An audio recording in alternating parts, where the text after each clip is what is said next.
নমস্কার, আমি অমিত গোস্বামী। পূর্ব দিগন্ত ফিল্ম প্রোডাকশনের এই পডকাস্টে আপনাদের সকলকে স্বাগত। আপনারা সকলেই জানেন যে আমরা কেন এখানে এসেছি, তবু আরও একবার মনে করিয়ে দিতে চাই। আগামী 20শে ফেব্রুয়ারি বাংলায় এবং 27শে ফেব্রুয়ারি ত্রিপুরায় প্রত্যেকটি সিনেমা ঘরে আসতে চলেছে পরবাসী। পরবাসীর কলা কুশীলবদেরকে নিয়ে আমাদের এই পডকাস্ট। তো আজকে আমরা যাকে এই মুহূর্তে আমাদের সাথে পেয়েছি, তিনি হলেন একজন ডাক্তার, ভুল বললাম, তিনি হলেন একজন অভিনেতা এবং তিনি হলেন, না আপনারা নিজেরাই দেখে নিন, তিনি হলেন নান আদার দ্যান কিঞ্জল নন্দ।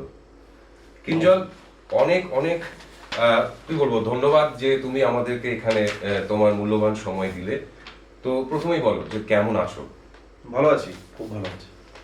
আচ্ছা, পরবাসী সিনেমাতে তোমার যে চরিত্রটি আর কি, সেটা জার্নিটা নিয়ে যদি একটু বলো আমাদেরকে।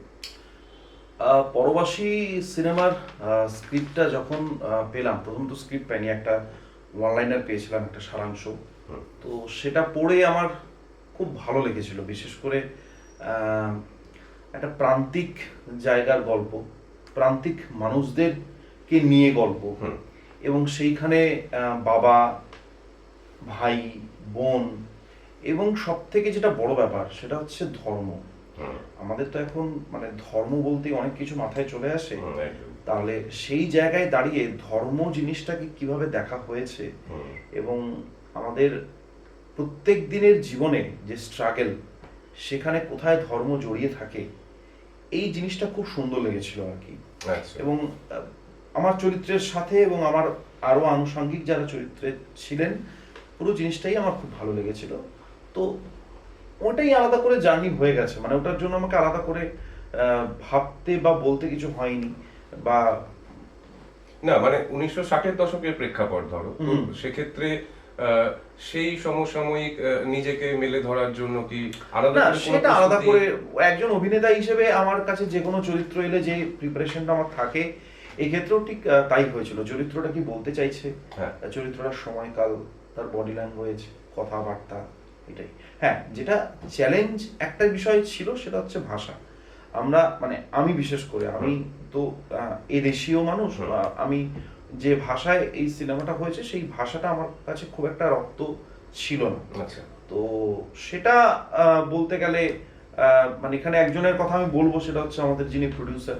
তিনি সবসময় আমাদের ওখানে শুটিং এ ছিলেন এবং কোথায় কার কার কি ভুল হচ্ছে উনি সেটা ধরিয়ে দিতেন, এবং সেটা আমি প্রথম দিনই ওনার কাছে, ডিরেক্টরের কাছে আত্মসমর্পণ করেছিলাম যে আমি কিন্তু খুবই অজ্ঞ এই বিষয়টাতে, যদি ভুল হয় একটু শিখিয়ে দেবেন। তো ওনারা সেটা গাইড করেছে। আচ্ছা কিঞ্জল, দেশভাগ বা রিফিউজি নিয়ে তো আমাদের বাংলায় অনেক কাজই এর আগে হয়েছে, তো সেখানে পরবাসী কি তাদের থেকে কিছুটা আলাদা?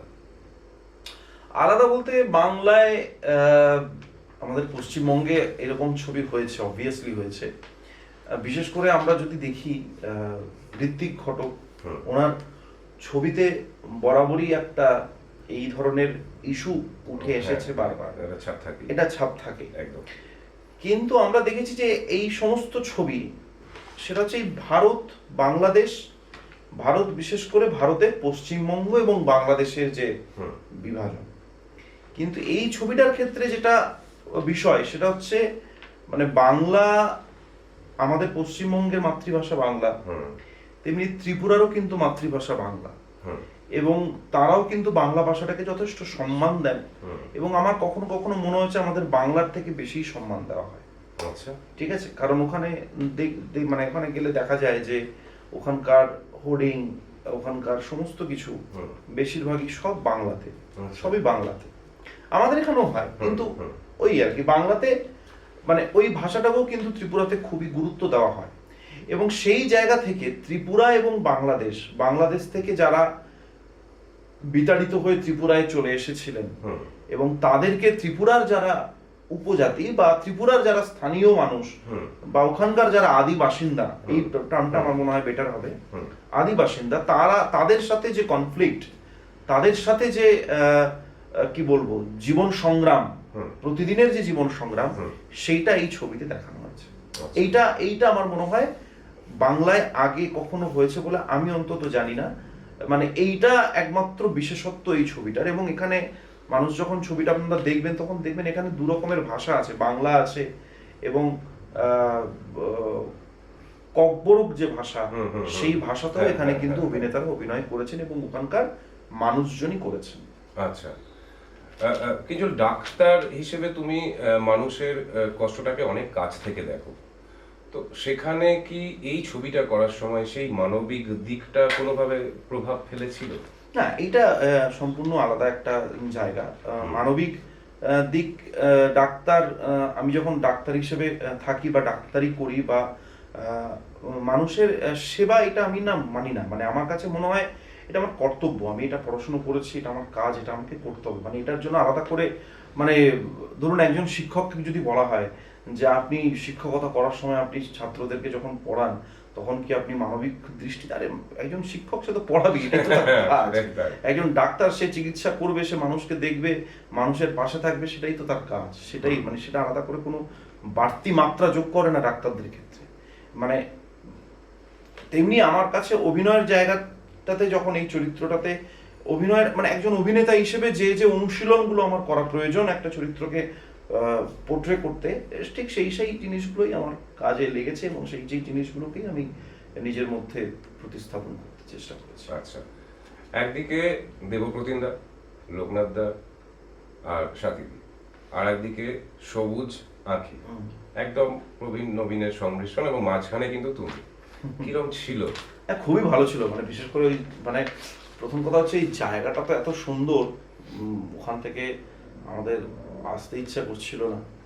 এত ভার্সেটাইল একটা জায়গা, মানে এবং আমার মনে হয় খুবই ভার্জিন একটা জায়গা। মানে ওই জায়গাটা কখনো এক্সপ্লোর হয়নি সিনেমার দিক থেকে আর কি। তো জানি না আমাদের ছবিতে আমরা কতটা এক্সপ্লোর করতে পেরেছি, কিন্তু অসাধারণ জায়গা, অসাধারণ। আর এই সমস্ত গুণী মানুষ যাদের নাম করলেন, তাদের সান্নিধ্য পাওয়া, মানে আমার মতো মানুষের কাছে এটা একটা বিশাল বড় প্রাপ্তি। বিশেষ করে লোকনাথ দা তো আজকে না, অনেক দিন ধরেই আমরা একসাথে কাজ করেছি, থিয়েটার করেছি, থেকেছি। আমার বড় দাদার মতো, প্রত্যেক কিছুতেই খুবই মানে স্নেহ করেন। তো ওটা একটা খুব ভালো জার্নি ছিল আর কি। এবং আমাদের টোটাল যারা টিমে ছিলেন, আর বিশেষ করে আমি একটা কথা সত্যি বলতে চাই এখানে, মানে খুব বেশি না হলেও খুব কম কাজও করিনি, কিন্তু এই প্রথম কোনো প্রডিউসারকে দেখলাম যে মানে একদম নিজের পরিবারের মাথার মতো করে দাঁড়িয়ে থেকে পুরো জিনিসটা করেছেন আর কি। খাওয়ানো থেকে, অনিল বাবু, মানে খাওয়ানো, আমাদের শরীর ঠিক থাকছে কিনা, মানে একটা অদ্ভুত মানে স্নেহের বাতাবরণ তৈরি করেছিলেন উনি প্রত্যেকের মধ্যে আর কি। তো সেটা মানে খুব ভালো, মানে আমাদের মানে ওই ওই ওই যে একটা জ্ঞানের এবং একটা বেশ খুব সুন্দর স্বাভাবিক একটা পরিবেশ ছিল আর কি পুরো শুটিংটার মধ্যে। আচ্ছা, ধরো এই ধরনের যে ছবিগুলো, সেগুলো করতে গেলে সাধারণত একটা রাজনৈতিক পটভূমি চলেই আসে। তো এখানেও কি সেরকম কোনো ব্যতিক্রম হয়নি না, নাকি হয়েছিল? মানে রাজনৈতিক পটভূমি আসেনি নাকি এসেছিল?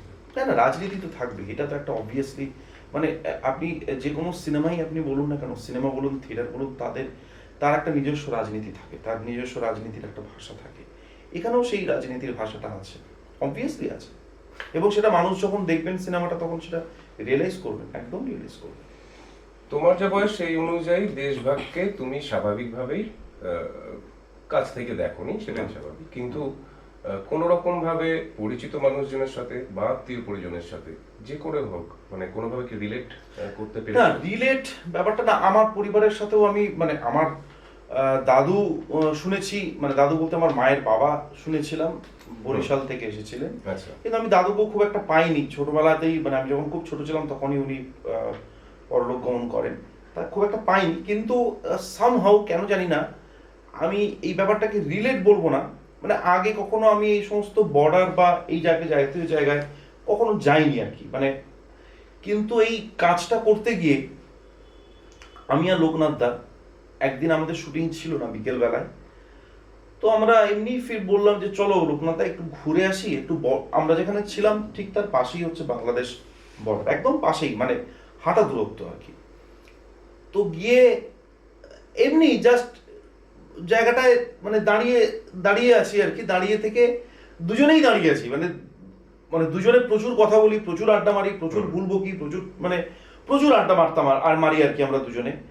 কিন্তু ওই জায়গাটায় গিয়ে দুজনেই না কিরকম একটা মানে অদ্ভুত ভাবে দাঁড়িয়ে আছি আর কি। মানে মানে আমার ভেতরে একটা ফিল হলো যে মানে ওই দিকটা তো আমাদেরই ছিল, মানে আমরা মানে আমাদেরই ছিল বলতে এটা ভুল বলা, মানে আমার ফিল হলো যে মানে আমরা তো একই ছিলাম, আমরা তো একই ছিলাম। মানে আজকে আমি, আমার বাড়িও গ্রামে, মানে আমি আমার গ্রামের যে রাস্তাটা দেখেছি ওই বেড়ার ওপারে যে রাস্তাটা, ওটাকে আমার একই লাগছে আর কি। মানে আমার মনে হচ্ছে আমি ওখান দিয়ে যদি হেঁটে যেতে পারতাম।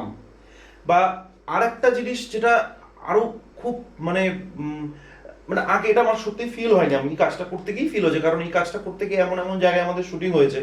একদিন আমাদের রাত্রেবেলা একটা জায়গায় শুটিং হচ্ছে, সেখানটা হচ্ছে বর্ডারের খুব কাছে আর কি। তো ওপার থেকে কাওয়ালির গান ভেসে আসছে আর এপার থেকে হরিনাম সংকীর্তন ভেসে আসছে, মানে দুটো আওয়াজ একসাথে মিশে যাচ্ছে। মানে এটা অদ্ভুত একটা মানে মানে লেগেছিল, মানে বুঝতে পারছিলাম না তখন। ওখানকার যারাই মানে মানুষ ছিলেন বলছেন যে ওটা ওই পার থেকে আসছে ওপারে, মানে মনে হচ্ছে যে এটা তো আমাদেরই পাড়া আর কি, মানে গেলেই হয়তো দেখতে পাবো। কিন্তু না, ওই মাঝখানে একটা বেড়া থেকে গেছে আর কি, বেড়াতে টপকে আর যাওয়া যায়নি। এবার একটু অন্য কথা বলি। হ্যাঁ, একদিকে এসআইআর, হ্যাঁ, আর একদিকে পরবাসী, কিঞ্জল নন্দ কি বল?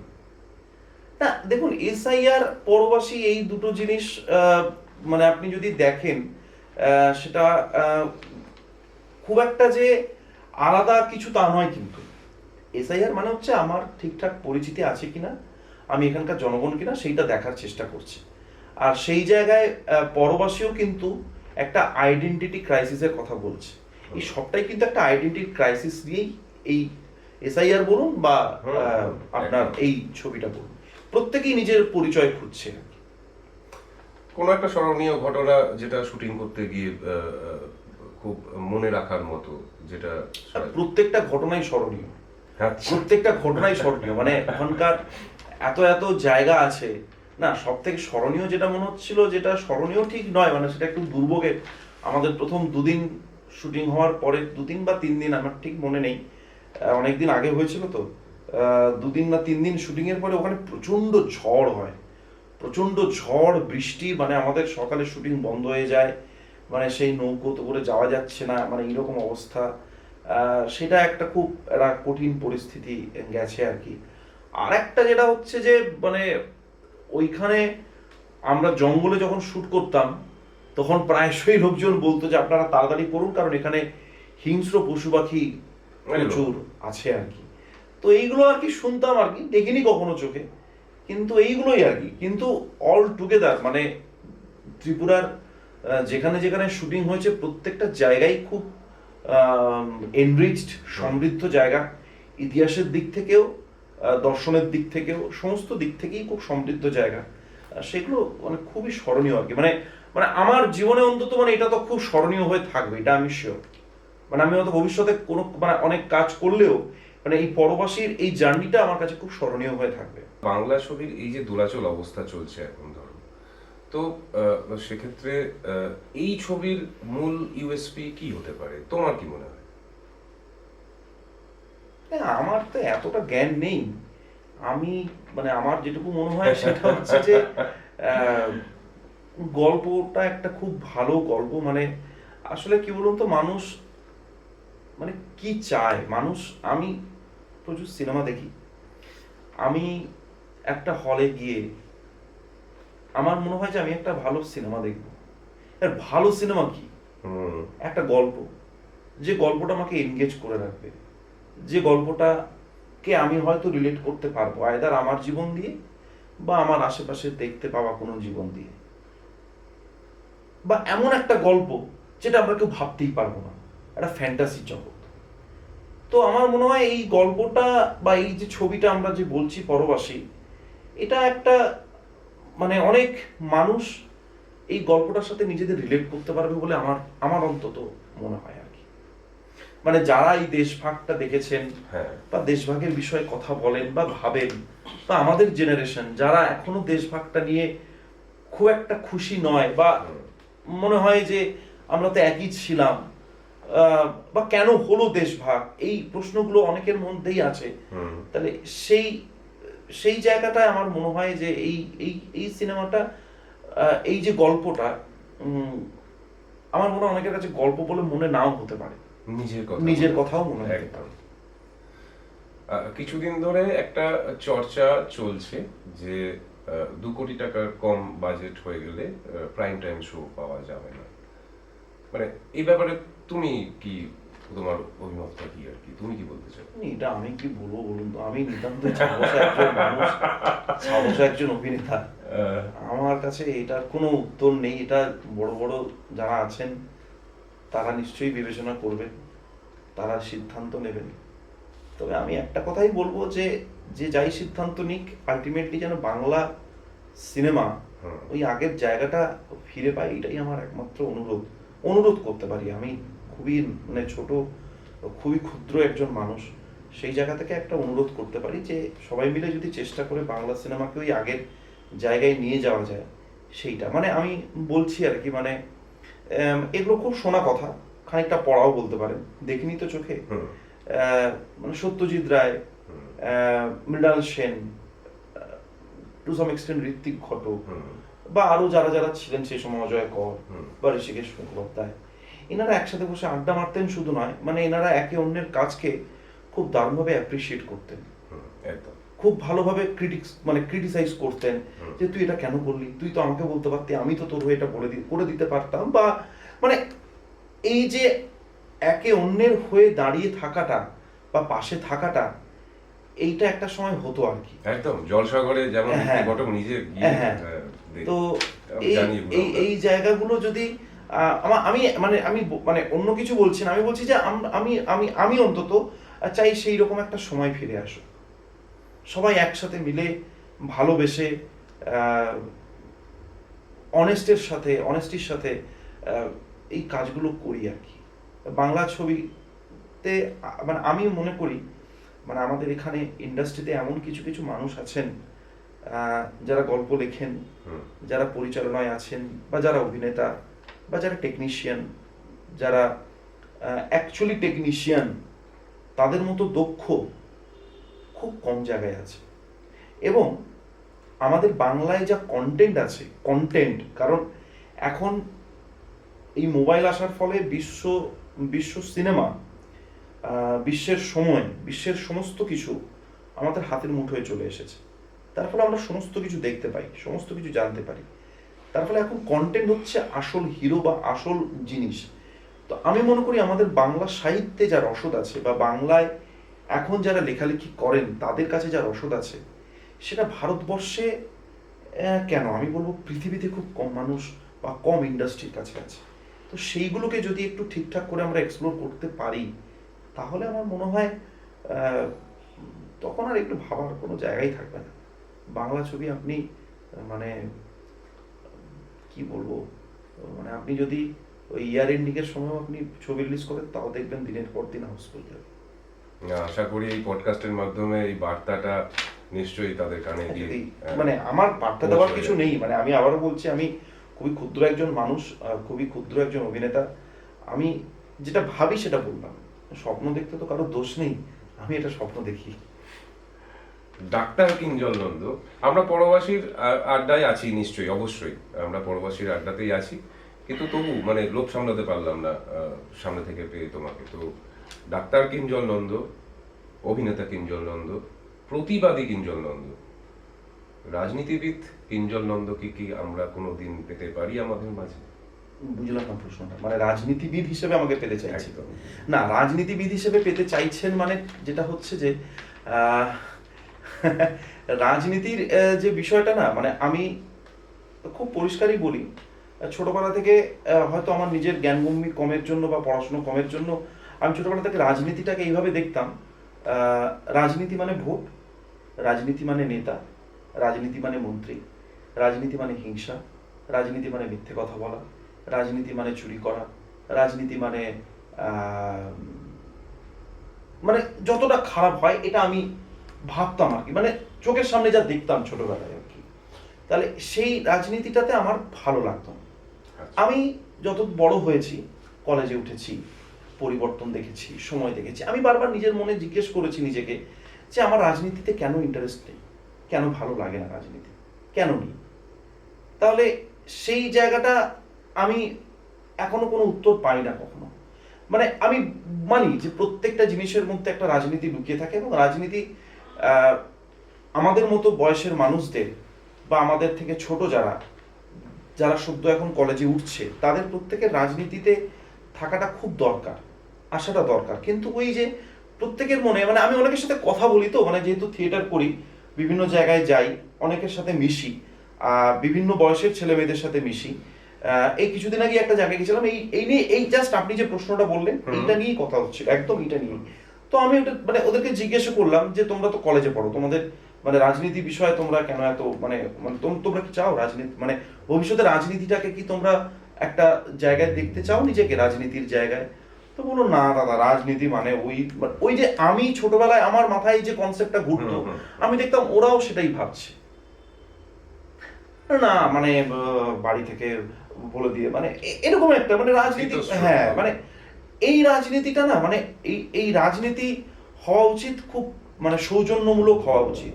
রাজনীতি হওয়া উচিত বিতর্ক, মানে আপনার মতবাদ আমার ভালো লাগছে না, আপনি আপনার আইডিওলজি নিয়ে চলবেন, আমি আমার আইডিওলজি নিয়ে চলবো, হতেই পারে আলাদা, কিন্তু কোথাও গিয়ে সেটার একটা সৌজন্য থাকবে, কোথাও গিয়ে সেটার একটা আপনি আপনার লজিক দিলেন, আমি আমার লজিক দিলাম, হয়তো আমি পারলাম না, আপনি পারলেন, আপনি পারলেন না, আমি পারলাম, এই জায়গাটা এখন আর নেই। তো সেই জন্য আমি মানে রাজনীতির সাথে নিজেকে ঠিক মেলাতে পারি না। আর দ্বিতীয়ত হচ্ছে সত্যিকারের যারা রাজনীতি করেন আছেন, অনেকেই আছেন, প্রত্যেকটা রাজনৈতিক দলেই আছে। আমি মনে করি প্রত্যেকটা রাজনৈতিক দলও এখনো প্রচুর মানে রাজনৈতিক ব্যক্তিত্ব আছেন যারা খুব ডেডিকেশনের সাথে রাজনীতিটা করেন। তাই আজকে এখনো আমরা হয়তো মানে এইখানে এরকম বসে কথা বলতে পারছি বা হাঁটাচলা করতে পারছি, সেই ডেডিকেশনটা আমার মধ্যে নেই।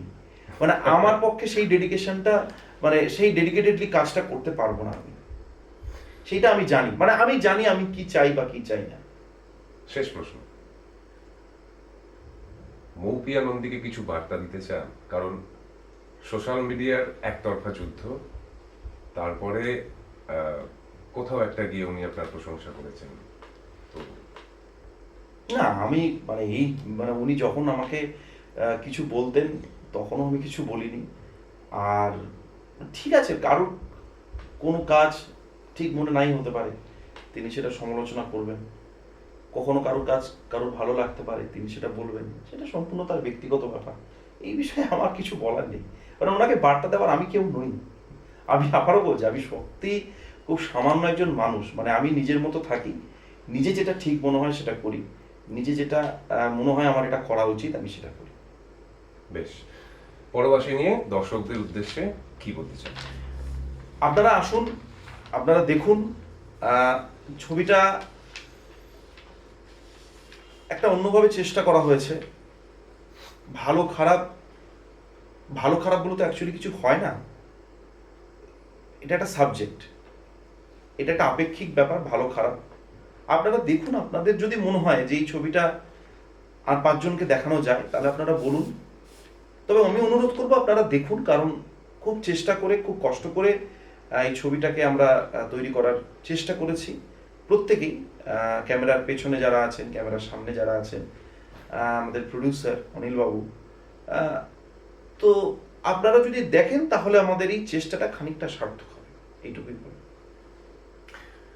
তাহলে আমরা শুনলাম কিঞ্জলের কাছ থেকে এই ছবির ব্যাপারে অনেক কথা, অনেক আড্ডা হলো, অনেক বিতর্কিত কথাও হলো। তো যাই হোক, শেষে শুধু একটা কথাই বলবো যে তাহলে আমরা সকলে নিশ্চয়ই আগামী 20শে ফেব্রুয়ারি বাংলায় এবং 27শে ফেব্রুয়ারি ত্রিপুরায় অবশ্যই সিনেমা হলগুলোতে যাচ্ছি এবং দেখছি পরবাসী। এবং হ্যাঁ, অবশ্যই একটা জিনিস করতে ভুলবেন না, সেটা হচ্ছে আমাদের এই পডকাস্ট কিন্তু দেখানো হয় আমাদের ফেসবুক এবং ইউটিউব চ্যানেলগুলিতে। ফেসবুক পেজগুলিতে গিয়ে অবশ্যই লাইক করে দেবেন এবং ইউটিউবে গিয়ে সাবস্ক্রাইব করতে কিন্তু ভুলবেন না। ভালো থাকবেন সবাই, নমস্কার, ধন্যবাদ।